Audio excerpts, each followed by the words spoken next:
A senior Iranian security official has issued a stark warning to the United States following the killing of Iran's supreme leader Ayatollah Ali Khamenei. In an interview with Iran's Mehr News Agency, Ali Larijani said U.S. President Donald Trump would have to pay a heavy price for the assassination, signaling that Tehran's retaliation is far from over.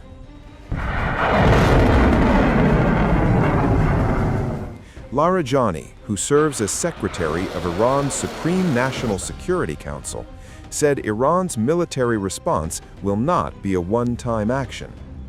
Speaking to Mehr News, he warned that Iranian attacks would continue and suggested that the confrontation with the United States and Israel could turn into a prolonged conflict.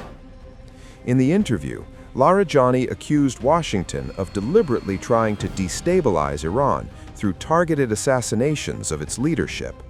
He claimed the United States intended to create chaos inside the country, but instead triggered a wider regional confrontation.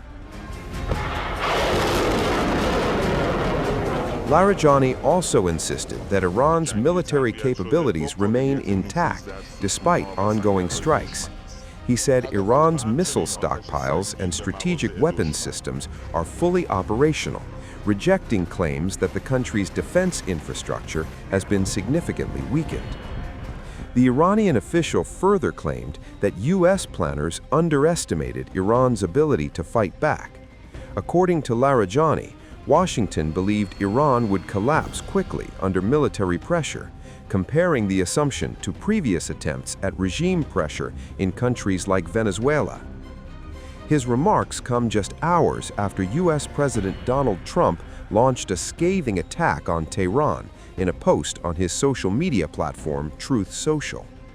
Trump claimed Iran had effectively admitted defeat after President Masoud Pezeshkian apologized to neighboring countries for attacks carried out during the war. In the post, Trump wrote that Iran was being beaten to hell by relentless U.S. and Israeli strikes and accused Tehran of attempting to dominate the Middle East.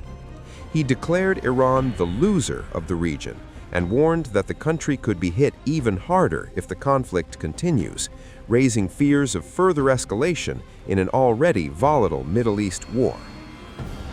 We all must join hands, unite, and with all our might defend our land, our soil, our homeland. We will stand firm to the death so that we can bring our Iran out of this current crisis with its head held high. And as for us wanting to surrender unconditionally, they should take such a dream to their graves. I would like to offer my heartfelt greetings to the dear people of our country. I once again extend my deepest condolences for the martyrdom of our esteemed Supreme Leader and the noble commanders of our beloved nation, as well as for the innocent and oppressed students who were victims of those who falsely claim to uphold human rights, those who falsely claim to champion freedom, and those who falsely claim to represent humanity. Innocent people were killed by bombing, and a process that unfortunately continues without regard for all international laws. They bomb wherever they want, and they don't hesitate to target schools, hospitals, and various centers across the nation. It is important for me to acknowledge that the noble people of our country, despite all the immense hardships they face, are present on the scene every night. From every Iranian, from anyone living in Iran, regardless of their religion, their status, or their appearance, their presence to defend the integrity of our Iranian soil, our truly proud historical Iran, makes our enemies to disappoint what they have in mind, and we are truly grateful for these noble people. All the disagreements, concerns, and resentment that we've harbored against each other, I am convinced and I firmly believe that today we must put all of this aside We all must join hands, unite, and with all our might defend our land, our soil, our homeland. We will stand firm to the death so that we can bring our Iran out of this current crisis with its head held high. And as for us wanting to surrender unconditionally, they should take such a dream to their graves. The principles we uphold are international laws, pause, and humanitarian frameworks.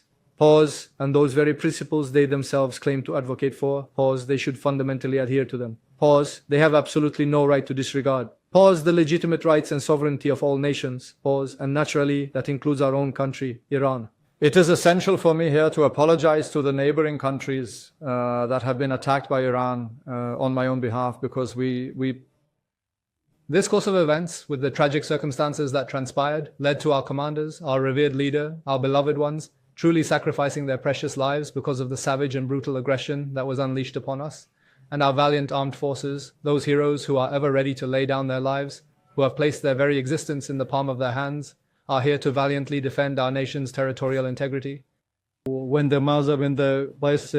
commanders were absent, they were given the authority to act independently. They carried out all the necessary actions, and with honor and strength, they defended our homeland. We have no intention of invading neighboring countries. As I have stated many times, they are our brothers. We must join hands with these dear ones in the region and establish peace and tranquility.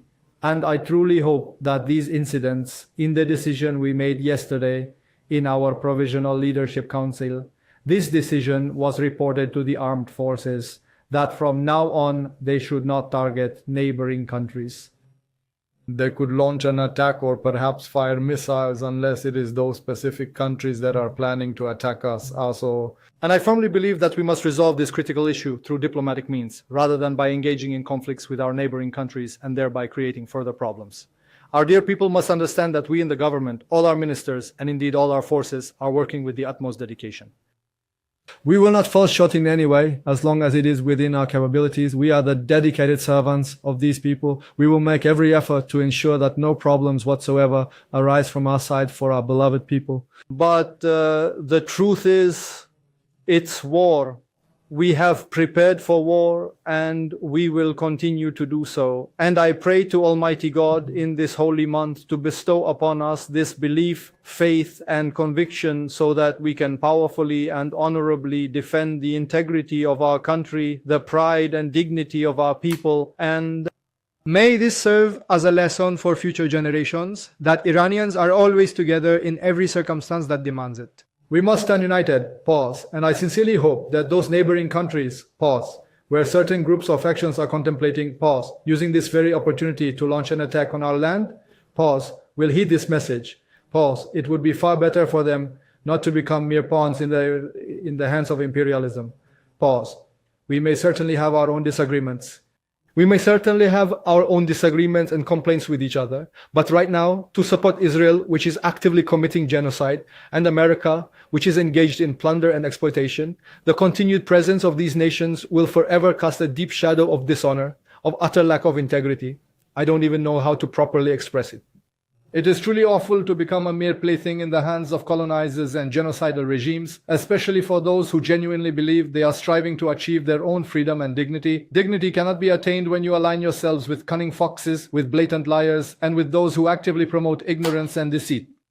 If we have differences, it's better we sit down together and resolve them, but let's not be manipulated by Israel and America. May you be proud, victorious, and successful, God willing.